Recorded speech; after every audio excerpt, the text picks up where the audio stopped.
जय श्री कृष्णा। राधे राधे। पुत्राधा एकादशी पारण का सभी भक्त जनों को मेरा प्रणाम। द्वादशी पारण व्रत कथा। अब हम सब मिलकर पुत्राधा एकादशी व्रत की कथा का पारण श्रवण करेंगे। यह एकादशी भगवान विष्णु को अति प्रिय है और इसे पुत्राधा एकादशी भी कहा जाता है। शास्त्रों में कहा गया है कि इस दिन विधि पूर्वक उपवास और कथा श्रवण करने से संतान सुख, पुण्य लाभ और मोक्ष की प्राप्ति होती है। यह व्रत पापों का नाश करने वाले और जीवन को शुभता से भरने वाला है। आइए भगवान नारायण की कृपा प्राप्ति हेतु इस दिव्य कथा का पावन श्रवण करें। जय श्री कृष्णा। राधे राधे। भक्तजनों, आज आप सभी ने श्रवण करेंगे पुत्राधा एकादशी की बाद द्वादशी पारण। जिस मनुष्य ने पुत्रा का मुख देखा है वो धन्य है। उसको इस लोक में यश और परलोक में शांति मिलती है, अर्थात उनके दोनों लोक सुधर जाते हैं। पूर्व जन्म के कर्म से ही इस जन्म में पुत्र धन आदि प्राप्ति होते हैं। राजा इसी प्रकार रात दिन चिंता में लगा रहता था।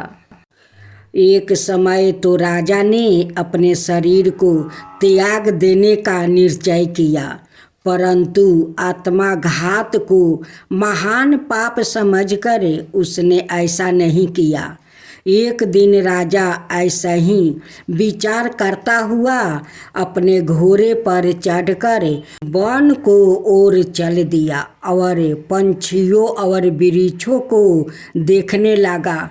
उसने देखा कि वन में मिर्गा, बेघर, सुअर, सिंह, बांदर, सांप आदि सब भ्रमण कर रहे हैं। हाथी अपने बच्चों और हाथिनियों के बीच घूम रही है। इस वन में कहीं तो गीदड़ अपने ककर से सवार में बोल रहे हैं, कहीं उल्लू धावानी कर रहे हैं। वन के दृश्यों को देखकर राजा सोच विचार में लग गया। इसी प्रकार आधा दिन बीत गया। वो सोचने लगा कि मैंने कई यज्ञ किया, ब्राह्मणों को स्वादिष्ट भोजन से दीर्पित किया, फिर भी मुझको दुख प्राप्ति मुझे क्यों हुआ। राजा प्यास के मारे अत्यंत दुखी हो गया और पानी की तलाश में इधर उधर वो फिरने लगा। थोड़ी दूरी पर राजा ने एक सरोवर देखा। उस सरोवर में कमल खिले थे और सारस, हंस, मगरमच्छ आदि विहर कर रहे थे। उस सरोवर के चारों तरफ मुनियों के आश्रम बने हुए थे। उसी समय राजा के दाहिने अंग फरकने लगा। राजा शुभ शगुन समझकर घोड़े से उतरकर मुनियों को दंडवत प्रणाम करके बैठ गया। राजा को देखकर मुनियों ने कहा, हे राजन, हम तुमसे अत्यंत प्रसन्न हैं। तुम्हारी क्या इच्छा है सो कहो। राजा ने पूछा, महाराज आप कौन हैं और किस लिए यहाँ आए हैं, कृपा करके बताइए। मुनि कहने लगे कि हे राजन, आज संतान देने वाली पुत्राधा एकादशी है। हम लोग विश्वादेव हैं और इस सरोवर में स्नान करने के लिए आए हैं। यह सुनकर राजा कहने लगा कि महाराज, मेरे भी कोई संतान नहीं है। यदि आप मुझ पर प्रसन्न है तो एक पुत्र का वरदान दे दीजिए। मुनि बोले, हे राजन, आज पुत्रदा एकादशी है, आप अवश्य ही इसका व्रत करें। भगवान की कृपा से अवश्य ही आपके घर में पुत्र होगा। मुनि के वचनों को सुनकर राजा ने उसी दिन एकादशी का व्रत किया और द्वादशी को उसका पारण किया। इसके पश्चात मुनियों को प्रणाम करके महल में आपस से आ गया। कुछ समय बीतने के बाद रानी ने गर्भ धारण किया और 9 महीने के पश्चात उनके एक पुत्र हुआ। वह राजकुमार अत्यंत शूरवीर यशस्वी था और प्रजापालक हुआ। श्री कृष्णा बोले, हे राजन, पुत्र की प्राप्ति के लिए पुत्रदा एकादशी का व्रत करना चाहिए। जो मनुष्य इस महात्म्य को पढ़ता या सुनता है उसे अंत में स्वर्ग की प्राप्ति होती है। राधे की बात है, यह गाथा सतयुग से लेकर कलयुग तक चलती है, क्योंकि यह न केवल एक पौधे की कहानी है बल्कि श्रद्धा, प्रेम और देवी की एक दिव्य गाथा है। जिस पौधे को हम आज तुलसी माता कहकर पूजते हैं, उसकी गाथा गहराइयों में एक स्त्री का महानता, उसका त्याग और उसका सतीव्रता प्रेम छिपा है। मैया देवी तुलसी का पूर्व जन्म की कथा। बहुत पहले एक महान और अत्यंत पतिव्रता स्त्री थी। बिंदा वो असुर राज जलंधर की पत्नी थी। बिंदा जन्म से एक गंधर्व कन्या थी, लेकिन उन्होंने कठोर तपस्या और शिव भक्ति से अद्भुत तेज प्राप्ति किया था। उनके पतिव्रता धर्म और तपस्या के बल से उनका पति जलंधर, जो एक असुर था, अमृता जैसे बलशाली बन गया था।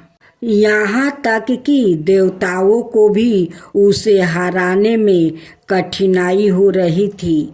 देवताओं के राजा इंद्र और सवाए भगवान विष्णु भी जलंधर से युद्ध में पराजित हो चुके थे, क्योंकि बिंदा की पतिव्रता शक्ति ने जलंधर को अपराजय बना दिया था। भगवान शिव, ब्रह्मा और अन्य देवताओं ने विचार किया कि जब तक बिंदा की पतिव्रता शक्ति बनी रहेगी तब तक जलंधर को कोई पराजित नहीं कर सकता। अंत भगवान विष्णु ने अपनी माया का प्रयोग करने का निर्णय लिया।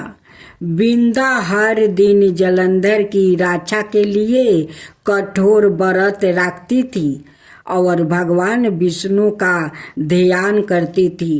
एक दिन जब जलंधर युद्ध में गाया हुआ था, भगवान विष्णु जलंधर का रूप लेकर बिंदा के समक्ष प्रकट हुए।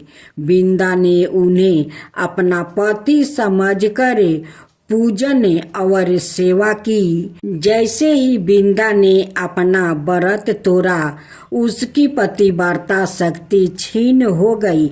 उसी समय युद्ध भूमि में जलंधर मारा गया। जब बिंदा को सच्चाई का ज्ञान हुआ कि जिनके चरणों में उसने सेवा की है वो उसके पति नहीं बल्कि भगवान विष्णु थे, तब उसका हृदय चूर चूर हो गया। उसने विष्णु जी को बहुत भारी श्राप दिया। हे विष्णु, तुमने मेरी पतिव्रता धर्म का अपमान किया है। आज से तुम पत्थर के बन जाओगे। यही श्राप है जिसके कारण विष्णु जी शालिग्राम में शिला रूप में पूजने जाने लगे।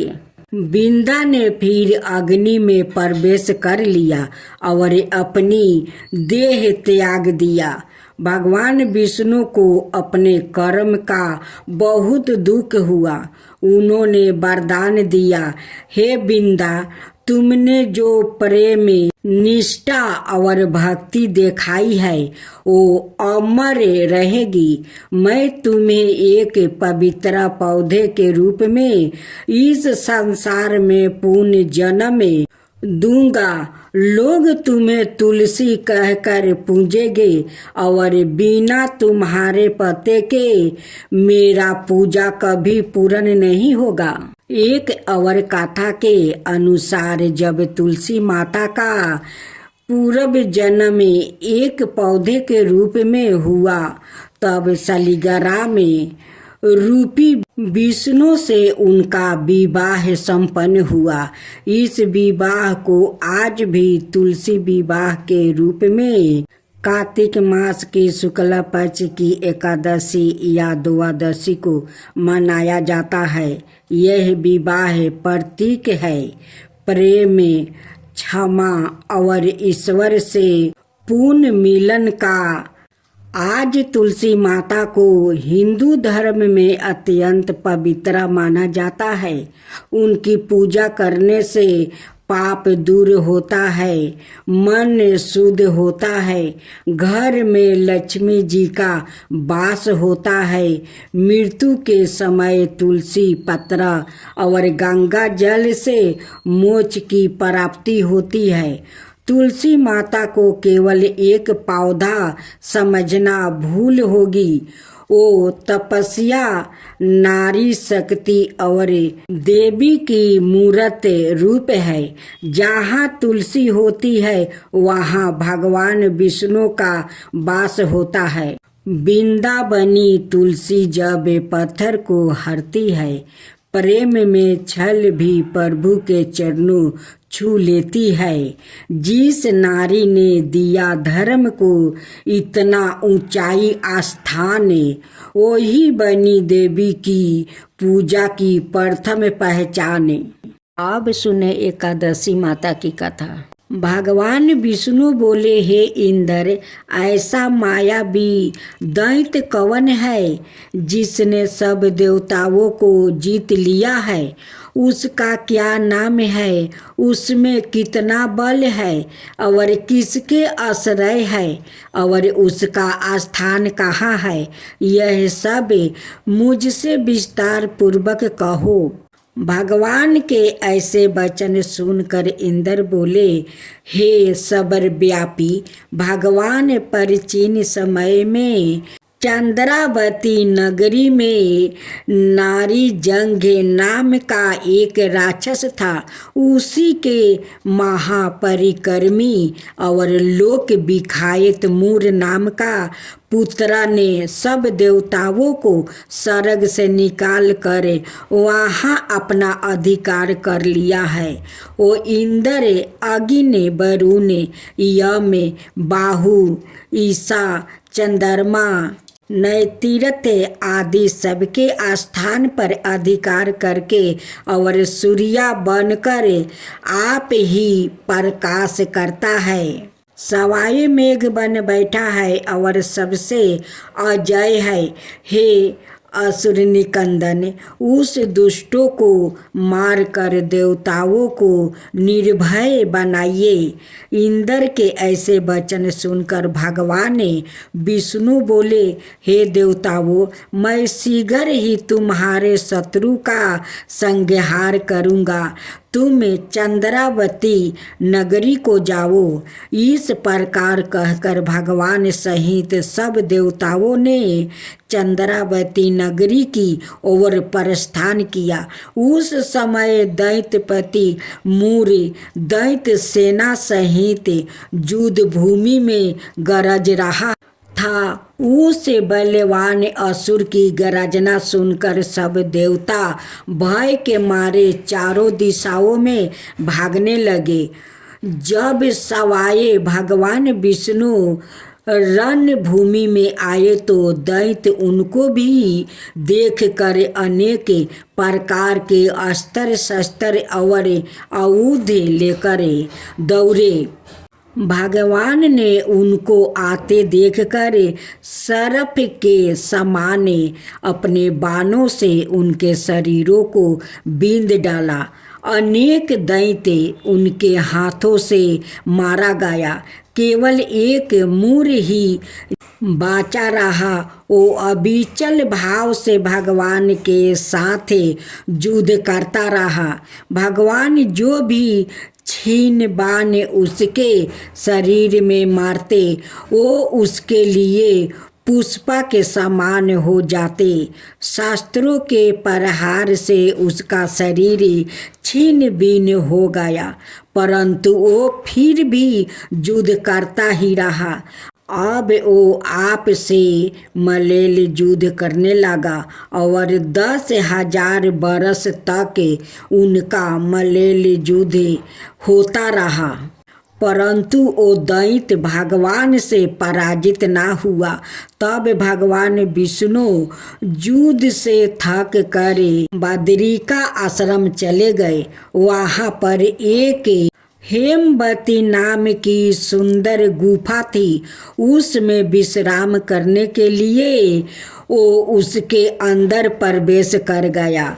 यह गुफा 12 योजन लंबी थी और उसमें एक ही द्वार था। भगवान वहाँ जाकर सो गया। वो दैत्य उनको सोया हुआ देखकर मारने के लिए उद्यत हुआ।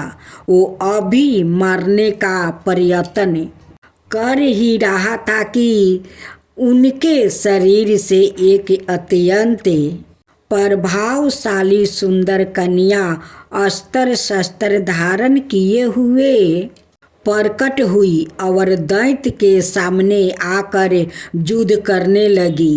वो दैत्य उस बलवान कन्या को देखा, आश्चर्य विनीत होकर उसके साथ युद्ध करने लगा। उस कन्या के ऐसे भयानक पराक्रम को देखकर दैत्य विचारने लगा कि इस कन्या को किसने बनाया है जो ऐसा भयानक युद्ध कर रही है। वो ऐसा विचार कर ही रहा था कि उस महादेवी ने उस बलवान दैत्य के रथ को चूर चूर कर दिया और उसके अस्त्र शस्त्र को काट कर टुकड़े टुकड़े कर दिया। तब वो दैत्य महान क्रोध करके मलेल युद्ध करने लगा, परंतु देवी ने उसको धक्का मारकर मूर्छित कर दिया। जब वो दैत्य मूर्छित से जागा तो उस देवी ने उसका सिर काट डाला। इस प्रकार वो दैत्य तो पृथ्वी पर गिरकर मृत्यु को प्राप्ति हुआ और बाकी दैत्य डर के मारे पाताल लोक को भाग गया। जब भगवान विष्णु की निद्रा टूटी तो उन्हें मूर दैत्य का काटा हुआ सिर ओ कन्या को दोनों हाथों जोड़कर खड़े देखा। तब भगवान उस कन्या से पूछने लगे कि हे देवी, जिस दैत्य से इंद्रादि के सब देवता भयभीत होकर स्वर्ग से भाग गया था, उसको किसने मारा है? वो कन्या कहने लगी कि भगवान, जब आप निद्रा में थे तो यह दैत्य आपको मारने के लिए उद्यत हुआ। उस समय आपकी योग माया द्वारा आपके शरीर से प्रकट होकर मैंने इस दैत्य को मार गिराया है। यह सुनकर भगवान कहने लगे कि हे देवी, तुमने देवताओं के भय को दूर करके बड़ा भारी कार्य किया है। अत तुम अपनी इच्छा अनुसार वर मांगो। तब वो देवी बोली, हे भगवान, यदि आप मुझे वरदान देना ही चाहते हैं तो यह वरदान दीजिए कि जो कोई भी मेरा व्रत करे उसके सब पाप नष्ट हो जाए और अंत में मोक्ष को प्राप्ति होवे। जो इस व्रत का पुण्य है उसका आधा रात्रि को भोजन करने वाले को मिले और जो एक बार भोजन करे उसको भी आधा फल प्राप्ति हो जाए। मनुष्य भक्ति पूर्वक मेरे व्रत में एक बार भी भोजन ना करे उसको धर्म धन और मुक्ति प्राप्ति हो। भगवान ने कहा, हे कल्याणी, ऐसा ही होगा। मेरे और तुम्हारे भक्ति एक ही होगा और वो अंत में मोक्ष को प्राप्ति करके मेरे लोक को जाएगा, क्योंकि तुम एकादशी को प्रकट हुई हो और तुम्हारा नाम एकादशी ही होगा। तुम मुझे सब तीर्थों से प्रिया हो, इस कारण तुम्हारे व्रत का फल सब तीर्थों से भी अधिक फल देने वाला होगा। ऐसा कहकर भगवान अंतर्ध्यान हो गए और प्रभु के उत्तम वचनों को सुनकर एकादशी माता प्रसन्न हुई। भगवान श्री कृष्णा कहते हैं कि युधिष्ठिर, सब तीर्थों के फल से एकादशी व्रत का फल सर्वश्रेष्ठ है। एकादशी व्रत करने वाले को मैं मोक्ष पद देता हूँ, उसके शत्रुओं का नाश और समस्त विघ्नों का नाश करता हूँ। यह मैंने तुमको एकादशी माता की सब वृत्तांत बतलाया है। एकादशी माता पापों को नष्ट करने वाली है और सिद्धियों की देने वाली है। उत्तम पुरुषों को दोनों पक्ष की एकादशियों समान ही सामना करना चाहिए, कोई भेदभाव नहीं समझना चाहिए। जो मनुष्य इस एकादशी के महात्म्य को पढ़ता अथवा सुनता है उसको अश्वमेध यज्ञ का फल प्राप्ति होता है और वो करोड़ों बरस तक विष्णु लोक में वास करता है, वहाँ भी उसका पूजन होता है। जो मनुष्य एकादशी माता की महात्म्य के चौथे भाग को पढ़ता है उसके भी अनेक पाप नष्ट हो जाते हैं। विष्णु धर्म के बराबर दूसरा कोई धर्म नहीं है और एकादशी व्रत के समान और कोई दूसरा व्रत नहीं है। हर व्रत गाथा के साथ सुनी जाती है लपसी तपसी की यह कहानी। एक लपसी था और एक तपसी था। तपसी हमेशा भगवान की तपस्या में लीन रहता था और लपसी रोजाना सावा शेर की लपसी बनाकर भगवान का भोग लगा कर जिमा लेता था। एक दिन दोनों लड़ने लगे। लपसी बोला, मैं रोज भगवान की तपस्या करता हूँ इसलिए मैं बारा हूँ। तपसी बोला, मैं रोज भगवान को सावा शेर लपसी का भोग लगाता हूँ इसलिए मैं बारा हूँ। नारद जी वहाँ से गुजर रहे थे। दोनों को लड़ता देख कर उनसे पूछा कि तुम क्यों लड़ रहे हो। तपसी ने खुद के बारा होने का कारण बताया और लपसी ने अपना कारण बताया। नारद जी बोले, तुम्हारा फैसला मैं कर दूंगा। दूसरे दिन लपसी और तपसी नहा कर अपनी रोज की भांति करने आए तो नारद जी ने छुप कर 1.25 करोड़ की एक एक औंठी उन दोनों के आगे रख दिया। लपसी की नजर जब औंठी पर पड़ी तो उसने चुपचाप औंठी उठाकर अपने नीचे दबा लिया। लपसी की नजर औंठी पर पड़ी, लेकिन उसने ध्यान नहीं दिया। भगवान को भोग लगाकर लपसी खाने लगा। नारद जी सामने आए तो दोनों ने पूछा कि कौन बारा है। तो नारद जी ने तपसी से खारा होने को कहा। वो खारा हुआ तो उसके नीचे दबी औंठी दिखाई पड़ी। नारद जी ने तपसी से कहा, तपस्या करने के बाद भी तुम्हारी चोरी करने की आदत नहीं गई, इसलिए लपसी बारा है और तुम्हें तुम्हारी तपस्या का कोई फल भी नहीं मिलेगा। तपसी शर्मिंदा होकर माफी मांगने लगा। उसने नारद जी से पूछा, मुझे मेरी तपस्या का फल कैसे मिलेगा। नारद जी ने कहा, यदि कोई गाय और कुत्ते की रोटी नहीं बनाएगा तो फल तुझे मिलेगा। यदि कोई ब्राह्मण को भोजन करवा कर दक्षिणा नहीं देगा तो फल तुझे मिलेगा। यदि कोई साड़ी के साथ ब्लाउज नहीं देगा तो फल तुझे मिलेगा। यदि कोई दिए से दिए जलाएगा तो फल तुझे मिलेगा। यदि कोई सारी कहानी सुने लेकिन तुम्हारी कहानी नहीं सुने तो फल तुझे मिलेगा।